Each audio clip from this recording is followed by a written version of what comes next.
Bien, chers amis, merci de vous asseoir. Contrairement à ce qu'a dit Patrick Cohen, la session précédente n'était pas la dernière. Et celle qui va venir n'est pas la moins importante. Nous avons la chance d'avoir en ligne le président de la République du Sénégal, M. Macky Sall. Je ne sais pas s'il nous voit. Je me tourne vers la technique. Moi, je me vois. Cher président, bonjour, et cher merci d'être avec professeur nous. Christian Boissier. Merci beaucoup. Content de vous retrouver. Merci beaucoup d'être avec nous et de nous accueillir, si je puis dire. Nous sommes ravis de vous accueillir à Aix-en-Provence. Il pleut, mais ça, vous n'y êtes pour rien, moi non plus. Nous avons eu 2 jours et demi de session intensive et nous sommes ravis de terminer ces 21e rencontres économiques d'Aix-en-Provence avec vous. J'ai à mes côtés votre ministre d'État, le docteur Cheikh Kanté, et vous savez combien nous avons les uns les autres de plaisir à travailler avec lui, à travailler avec vous. On n'a pas beaucoup de temps, on a une vingtaine de minutes si ça vous va, Président. Absolument. Et j'ai préparé donc avec notre ami Cheikh Kanté un certain nombre de questions à vous poser. Je vais être un peu directif, mais vous savez, les professeurs sont toujours un peu embêtants. Vous allez être obligé d'être forcément bref sur chacune des questions et réponses, parce que sans ça, je n'arriverai pas au bout. Voilà, première question. Je sais qu'elle vous tient évidemment à cœur. C'est la question de la pandémie en Afrique et au Sénégal en particulier. Est-ce que vous pouvez nous dire en quelques mots votre appréciation de la situation sur cette affaire de Covid? Je vous remercie, professeur Christian Boissier. C'est un plaisir pour moi de retrouver le Cercle des économistes après la session de 2015. Alors, cette année, je suis donc très heureux, à la fin de vos journées, de participer à cette édition.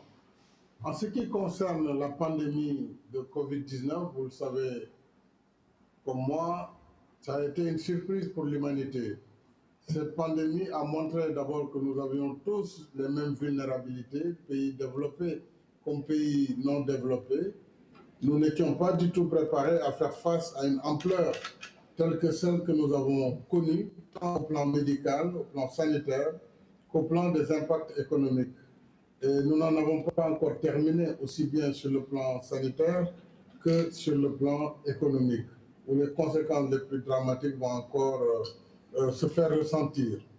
Le Sénégal, très tôt, lorsque les premiers cas se sont avérés, dès le mois de mars 2000, le 3 mars 2020, nous avons anticipé sur des mesures de restriction, de fermeture des frontières aériennes, terrestres, maritimes. Et nous avons également mis en œuvre un état d'urgence qui a duré d'ailleurs plusieurs mois. Ceci, c'était pour limiter la circulation du virus.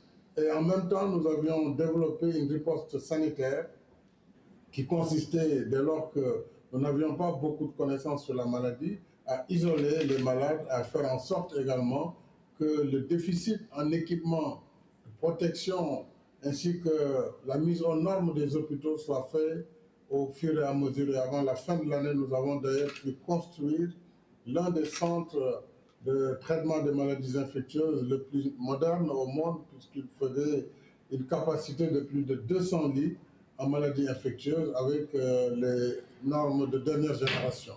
Nous avons essayé de contenir la propagation, ce qui fait que globalement au Sénégal et un peu à peu près en Afrique, si la contamination n'a pas été trop grande, ainsi que les conséquences en termes de nombre de décès, il n'en reste pas moins vrai que pour cette dernière phase, cette dernière poussée épidémique, qui correspond à ce qu'on appelle la troisième vague, risque d'être quelque peu difficile pour l'Afrique, compte tenu de ce variant Delta et compte tenu également du relâchement, puisque ça fait 2 ans pratiquement que les populations sont sous restriction, les gens sont un peu fatigués, et c'est ça le risque, alors que l'Afrique ne s'est pas vaccinée. Et là aussi, nous aurons l'occasion de parler de la problématique de la vaccination, où véritablement, malgré les efforts sur l'initiative COVAX, les grands pays ont pratiqué un nationalisme vaccinal. J'ai même été très surpris hier d'apprendre dans un zoo aux États-Unis qu'on est en train de vacciner des animaux sur la Covid-19 pendant que l'humanité, pour l'essentiel des pays en développement, on est à moins de 1% de taux de vaccination. Donc voilà les enjeux. Nous nous battons pour la résilience, nous nous battons pour la reprise économique, puisque les conséquences économiques vont être dramatiques pour nos pays. Il faut de la solidarité internationale, une solidarité plus active, c'est vrai. Il y a eu des efforts sur COVAX, mais c'est encore très peu. Et il faut des efforts, surtout au plan économique. Et nous pourrons en parler, notamment avec le G20, le G7 et les nouvelles mesures sur les droits de tirage spéciaux. Merci, Président. Je vais embrayer sur votre dernier point, quitte à bousculer un peu l'ordre de mon interview. Sur la mobilisation en faveur de l'Afrique, comme vous le savez, vous y avez participé. Il y a eu le sommet à Paris, France-Afrique, où M. Macron a reçu un certain nombre de dirigeants africains et d'organismes internationaux. Alors, on a parlé de COVAX, nécessaire et, vous venez de le dire, pas suffisant. On a parlé de la nouvelle allocation de droits de tirage spéciaux, si possible, en grande partie dirigée vers l'Afrique. On a parlé aussi, on a reparlé des problèmes de la dette africaine. Est-ce que tout ça va dans le bon sens? Qu'est-ce qu'on peut faire? Qu'est-ce que vous attendez, vous, de plus des pays avancés aujourd'hui? Oui, je salue tous les efforts qui ont été faits. Il ne faut pas dire que rien n'a été fait, c'est clair. Mais c'est encore très insuffisant. Mais le plus important, et ce que j'attends des partenaires des pays développés, c'est un changement de paradigme dans la manière de traiter avec l'Afrique. C'est-à-dire ne plus parler de l'Afrique, mais parler avec l'Afrique, parler avec les Africains, ensemble convenir des solutions les plus appropriées. Déjà, il faut également qu'au plan de la solidarité, puisque face à une riposte à une maladie planétaire, il faut une riposte globale. Nous savons que les pays du Nord ont pu mettre en place des dispositifs leur permettant de faire face. On a vu les plans de résilience de l'Union européenne, on a vu le plan américain, on a vu le nombre de milliers de milliards de dollars ou d'euros qui ont été mobilisés, ce qui n'est pas le cas pour les pays en développement, puisqu'ils ne pourront pas tenir face, ils n'ont pas les mêmes outils. Alors ce que nous disons, c'est que pour que l'Afrique puisse assurer une relance économique, ça a été aussi le discours à Paris, il faut déjà que les droits de tirage spéciaux, qui vont connaître une nouvelle émission autour de 650 milliards de dollars, sur lesquels l'Afrique n'a que 33%, 33 milliards autant pour moi, 33 milliards, et l'Afrique subsaharienne, toute l'Afrique subsaharienne, 23 milliards de dollars. On voit bien, avec ce montant, on ne peut même pas assurer l'acquisition des vaccins pour le continent. Alors nous avons plaidé pour faire passer cette quote-part à 100 milliards de dollars. Pour cela, bien sûr, il faut que les grands pays qui n'ont pas besoin de cet instrument puissent laisser l'usage à nos pays afin non seulement de régler la question de la vaccination, mais aussi d'assurer notre accès sur le marché des capitaux à des conditions soutenables et de faire en sorte que la relance également puisse se faire du côté des pays africains et des pays en développement. Je pense que là, concrètement, on a des attentes. Le G7 récemment a fait un geste dans la solidarité fiscale au plan international. C'est un geste important et je salue les pays au niveau de l'OCDE qui viennent de signer cette solidarité fiscale internationale. Vous savez que les pays du tiers-monde sont ceux qui subissent le plus le refus de paiement des multinationales. Donc nous nous applaudissons, mais nous attendons la mise en œuvre et nous souhaitons accompagner. Mais il faut aussi que l'OCDE change ses règles d'accès au crédit. C'est-à-dire qu'aujourd'hui, nous voyons qu'il faut beaucoup de ressources pour l'Afrique. Il faut que ces ressources soient sur des maturités longues, sur des taux d'intérêt bas.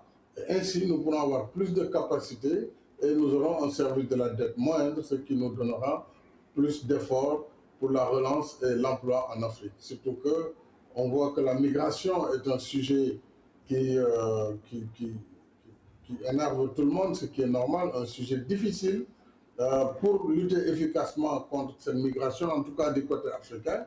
Parce que s'il y a une relance économique réelle, s'il y a une phase de reconstruction du continent, la main-d'œuvre va rester sur place, ça, il n'y a aucun doute. Donc, objectivement, il faut que sur les droits de tirage spéciaux, que nos partenaires du Nord accompagnent ce mouvement. Je salue quand même la position du président Macron, qui a été l'un des avocats de cette cause, et je salue également la position américaine qui nous permettra, ainsi que les Allemands, les Japonais et même les Chinois, tout le monde est pour. Maintenant, il faut passer à l'action. Voilà, ça, c'est l'attente vraiment pour la fin de cette année. L'accès aux droits de tirage spéciaux à hauteur de 100 milliards pour l'Afrique, et nous discuterons des modalités d'utilisation de cette DTS en faveur du continent. Merci, je continue. Tout à l'heure, vous avez parlé de résilience, et le Sénégal a montré de la résilience à travers cette crise qui n'est pas finie. Depuis le début de nos rencontres, vendredi matin, nous avons tous évoqué la question des inégalités entre générations et le fait que les jeunes, partout dans le monde, et pas uniquement en Afrique, partout dans le monde, sont les premières victimes de la crise à des tas d'égards. Donc j'ai une question précise à vous poser sur la jeunesse au Sénégal, la jeunesse sénégalaise. Quel est votre plan pour justement aider les jeunes aujourd'hui à surmonter leurs difficultés et non pas éliminer, mais réduire un peu ces problèmes d'inégalité intergénérationnelle? Merci beaucoup, professeur Boissier. Alors, pour parler de la jeunesse sénégalaise et de la jeunesse africaine de façon globale, puisqu'on a la même projection, d'abord, nous avons une population qui a plus de 76% de jeunes qui ont moins de 35 ans. 76%, 17% plus précisément. Vous voyez donc que c'est une population extrêmement jeune. Alors, pour apporter des solutions, il y a le long terme, le moyen et le court terme. Sur le long terme, c'est le plan Sénégal émergent d'ici 2035 qui vise l'émergence de notre pays avec un taux de croissance à 2 chiffres et qui a pour vocation d'assurer des fonctions vitales pour notre pays, sa souveraineté alimentaire, qui a vocation également à transformer structurellement son économie, à assurer la souveraineté énergétique, ce qui est déjà le cas, et à donner des perspectives de développement, mais un développement solidaire, un développement qui se fait avec une prise en charge du volet ressources humaines, capital humain. Et c'est ça vraiment l'essence de ce plan Sénégal émergent. Nous avons maintenant, en attendant d'arriver à ces objectifs à long terme, dans le court terme, des programmes d'urgence qui ont été développés, des outils nouveaux comme la délégation à l'entrepreneuriat rapide, vous avez entendu, entrepreneuriat rapide pour les femmes et les jeunes. Alors il s'agit d'une banque en fait pour le financement de l'entrepreneuriat des jeunes et des femmes qui a été dotée de ressources importantes. Au moment où je vous parle, je viens de débloquer 150 milliards de francs CFA, c'est à peu près 300 millions d'euros, disons, pour chaque année d'ici 2024, où nous allons accompagner l'entrepreneuriat des jeunes après avoir donné une nouvelle orientation sur la formation professionnelle, puisque le maître mot, c'est l'employabilité.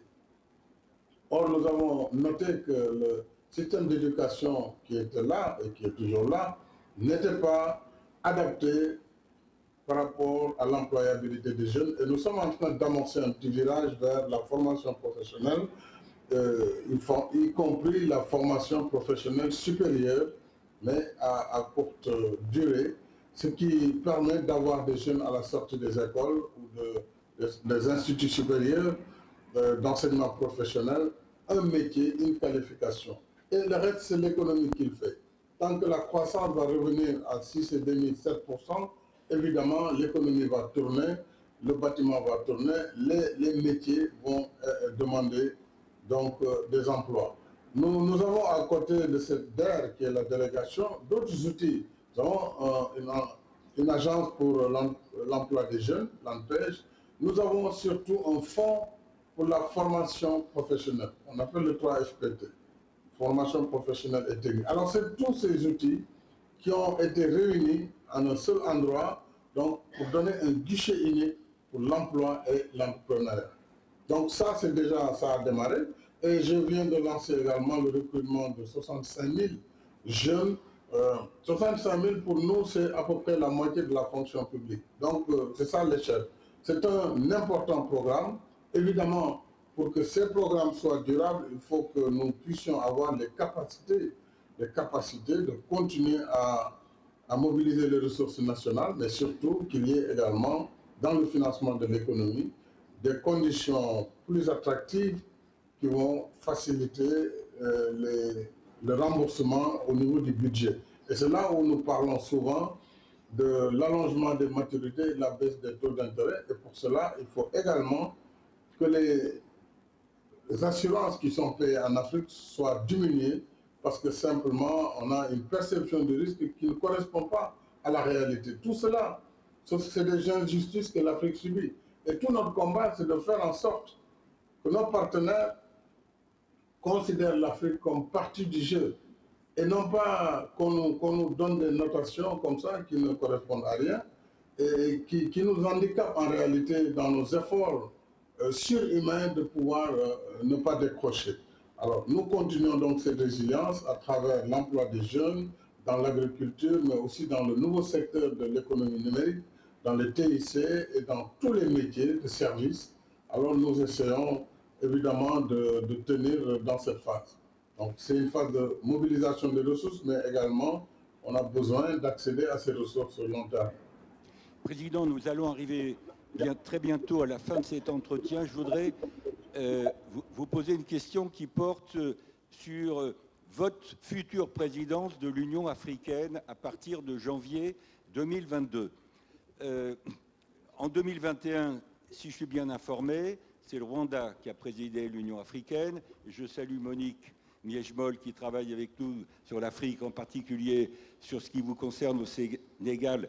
Et Monique vient du Rwanda, donc nous, les uns les autres, on essaye de relier. L'Afrique n'a pas besoin de nous pour faire ça, mais il faut travailler ensemble, Afrique de l'Est, Afrique de l'Ouest, Maghreb, Afrique du Sud, etc., toutes les différentes parties. Donc ma question précise est la suivante. Vous allez organiser une conférence en novembre à Dakar au niveau des chefs d'État, d'un certain nombre de chefs d'État africains, pour préparer votre présidence de l'Union africaine à partir de janvier. Question précise, quelles sont vos principales ambitions pour cette présidence sénégalaise de l'Union africaine l'année prochaine? Merci beaucoup, professeur Boissier. Je rappelle que 2021, c'est la RDC qui préside l'Union africaine. Le Rwanda a précédé après. Je n'ai pas fait exprès, Monique, c'était pas pour parler de pas grave. De Rwanda.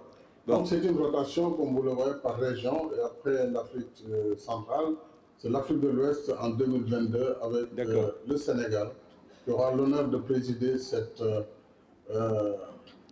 la présidence tournante de l'Union africaine. Alors, moi, mon mandat va s'inscrire dans la continuité et le changement.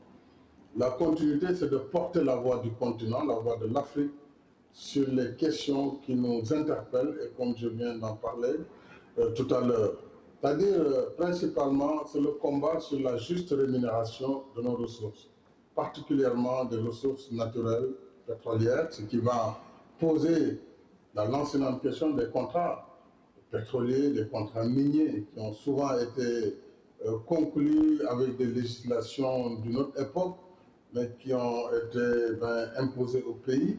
Et donc, il va falloir revenir sur tout cela, comme d'ailleurs le G7 a eu le courage et le G20 de revenir sur l'amnistie fiscale et de faire en sorte qu'il y ait une solidarité internationale. Puisque tant qu'il y aura trop de pauvreté d'un côté et trop de richesse de l'autre, personne ne pourra arrêter le mouvement de migration, y compris l'immigration clandestine.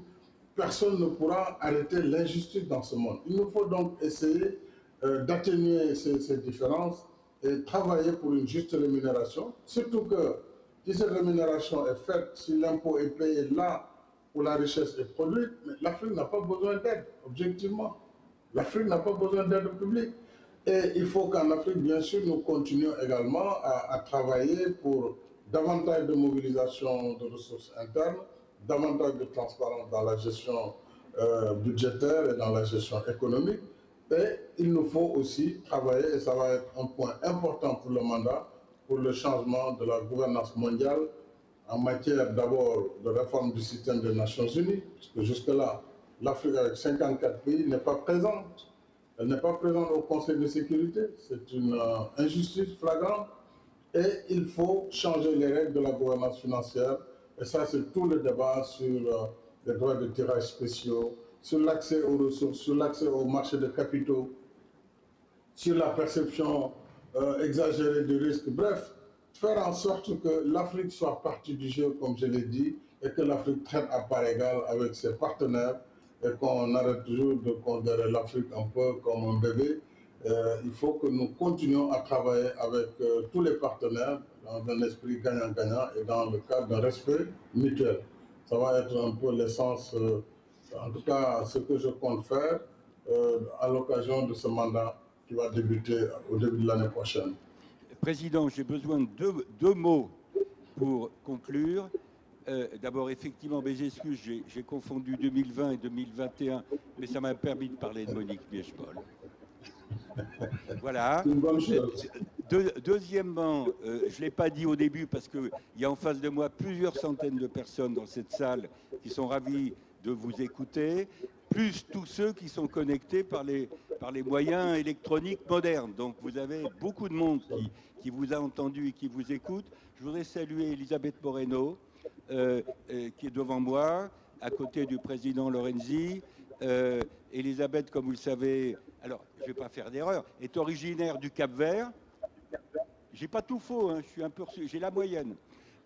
J'ai la moyenne à mon examen. Et Elisabeth, comme vous le savez, Elisabeth Moreno est ministre du gouvernement français aujourd'hui en charge de l'égalité. Et elle joue un rôle très important, elle est très écoutée, très entendue et très écoutée. Voilà, et vous avez également en face de moi, en face de vous, beaucoup, non seulement d'académiques, mais de chefs d'entreprise qui travaillent, qui sont désireux de travailler avec l'Afrique et en particulier avec le Sénégal. Donc, nous nous réjouissons, je voulais vous remercier au nom du Cercle des économistes, de nos rencontres, de mon ami et collègue, le président Jean-Hervé Lorenzi, de votre écoute, de votre participation active à nos débats. Vous étiez avec nous à Aix-en-Provence il y a quelques années, et je me souviens de ce que vous aviez dit, et ce que vous aviez dit à l'époque était déjà important. Vous êtes une voix de l'Afrique qui est écoutée. Donc, nous allons être quelques-uns à vous retrouver assez vite, en principe, d'ici la fin du mois de juillet à Dakar, justement pour travailler avec vous sur la présidence de l'Union africaine, préparer la présidence de l'Union africaine par le Sénégal. Donc, je vous laisse le mot de la fin, ou les mots de la fin, forcément rapidement. Oui, merci beaucoup, professeur Christian Boissier. Je voulais saluer notre ami le professeur Hervé Lorenzo, ainsi que tous les membres du Cercle des économistes, et aussi saluer ma sœur du Cap-Vert, ministre dans le gouvernement français, Mme Moreno, et vous dire que vous avez compris quand je parle de la présence de l'Afrique au Conseil de sécurité, c'est en tant que membre permanent, parce qu'évidemment nous avons 3 postes qui tournant comme membre non permanent. Le combat donc c'est de faire en sorte que l'Afrique ait des positions comme membre permanent conformément au consensus d'Iselveni qui engage l'Union africaine.